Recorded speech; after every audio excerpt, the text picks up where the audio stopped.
اصل زر اور کل زر یا خرچ اور قرض، ڈیٹ اینڈ لونز۔ پریا کو اپنی ٹیلرنگ کے کاروبار کے لیے سلائی مشین خریدنے کے لیے 5,000 روپے کی ضرورت ہے۔ وہ اپنے دوست سے قرض لے سکتی ہے، بینک سے رجوع کر سکتی ہے، ڈیجیٹل قرض دینے والی ایپ استعمال کر سکتی ہے، یا مقامی سیلف ہیلپ گروپ میں بھی شامل ہو سکتی ہے۔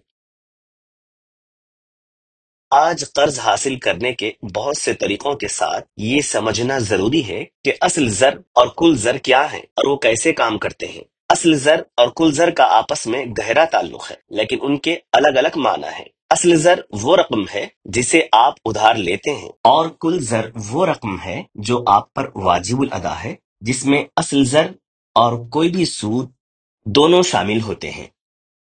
پریا کے معاملے میں اگر وہ بینک سے 5,000 روپے ادھار لیتی ہے تو وہ 5,000 روپے اصل زر ہیں۔ کل زر وہ رقم ہے جو اس پر واجب الادا ہے، جس میں لون یعنی قرض کی رقم اور سود اور دیگر چارجز شامل ہیں۔ ہمیں قرض کی ضرورت کیوں ہے؟ قرض ہمیں فنڈز تک فوری رسائی فراہم کرتے ہیں، ایک ایسی مالی ضرورت کو پورا کرنے کے لیے جو ہمارے اپنے فنڈ سے فوری طور پر پوری نہیں کی جا سکتی۔ قرض اب پیسے استعمال کرنے اور بعد میں ادا کرنے کی اجازت دیتا ہے۔ قرض کئی شکلوں میں آتے ہیں، مختلف ضروریات کے لیے ڈیزائن کیے گئے ہیں۔ یہاں کچھ مثالیں ہیں۔ محفوظ قرض، ان قرضوں کی پشت پناہی کی جاتی ہے، جیسے جائیداد یا سونا۔ محفوظ قرضوں میں اکثر سود کی شرح کم ہوتی ہے، کیونکہ آپ کے ڈیفالٹ ہونے کی صورت میں قرض دہندے کے پاس سیکیورٹی ہوتی ہے۔ مقصد کے لیے مخصوص قرض، تعلیمی قرض، ہوم لون۔ غیر محفوظ قرض، یہ اعتماد اور کریڈٹ کی بنیاد پر مبنی ہے، بغیر کوئی ضمانت کے۔ مقصد کے ساتھ مخصوص قرض، تعلیمی قرض، جیسے قرض ٹیوشن فیس ادا کرنے میں مدد کرتے ہیں، جبکہ ہوم لون آپ کو گھر خریدنے اور بنانے میں مدد کرتے ہیں۔ ان قرضوں کو مخصوص ضروریات کو پورا کرنے کے لیے ڈیزائن کیا گیا ہے۔ کچھ قرضوں کی شرح سود مقرر ہوتی ہے، جبکہ کچھ کی شرح متغیر ہوتی ہے۔ اب ہم خرچ یا کل زر کو دیکھتے ہیں۔ تمام خرچ ایک جیسے نہیں ہوتے۔ اچھا خرچ آپ کو ان چیزوں میں سرمایہ کاری کرنے میں مدد کرتا ہے جن کی قیمت بڑھتی ہے۔ خراب یا برے خرچ میں ان چیزوں کے لیے خرچ کرنا مشکل ہے جن کی قیمت میں اضافہ نہیں ہوتا ہے۔ کریڈٹ کارڈ سے خرچ میں قرض لینے پر زیادہ سود کی شرح ہوتی ہے، اور اگر قرض کے بیلنس وقت پر ادا نہیں کیے جاتے ہیں تو یہ بہت زیادہ اخراجات کا باعث بنتی ہے۔ یہاں کچھ ایسے طریقے ہیں جن سے لوگ آج قرض تک رسائی حاصل کر سکتے ہیں۔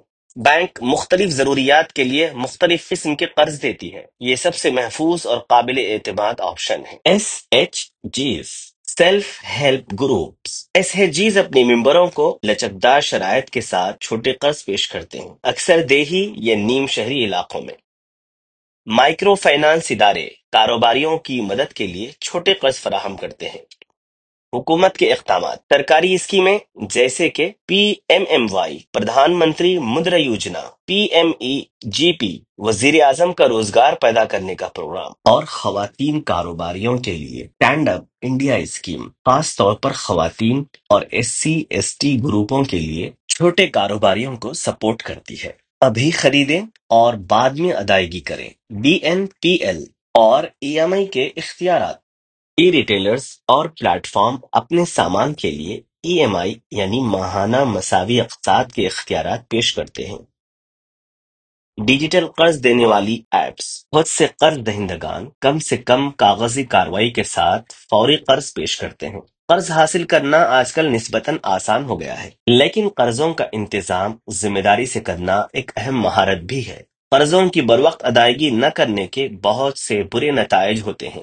سود جمع ہوتا رہتا ہے، آپ کے قرض میں اضافہ ہوتا ہے۔ چھوٹی ہوئی ادائیگیاں آپ کو مستقبل میں قرض لینے کے لیے نااہل بنا سکتی ہے۔ قرض دینے والے قانونی کارروائی کر سکتے ہیں۔ نادہندہ مالی عدم استحکام یا اثاثوں کے نقصان کا باعث بن سکتا ہے۔ درخواست دینے سے پہلے قرض کی شرائط، شرح سود اور اہلیت کو ضرور چیک کریں۔ اس بات کو یقینی بنائیں کہ آپ قرض کی ادائیگی کے شیڈول، پوشیدہ چارجز اور قرض کی مجموعی قیمت کو سمجھتے ہیں تاکہ مالی دباؤ سے بچا جا سکے۔ پریا نے اپنے سیلف ہیلپ گروپ سے قرض لینے کا فیصلہ کیا ہے۔ وہ اپنے قرض کی شرائط سے مطمئن ہے اور اسے وقت پر اپنا قرض ادا کرنے کے قابل ہونے کا یقین ہے۔ کیا پریا کا خرچ اچھا خرچ ہے یا برا خرچ؟ آپ ایسا کیوں سوچتے ہیں؟ قرضوں کو سمجھ کر، ادائیگیوں کا انتظام کر کے اور اچھے اور برے خرچوں کے درمیان فرق کر کے آپ مالی طور پر محفوظ مستقبل کی راہ ہموار کر سکتے ہیں۔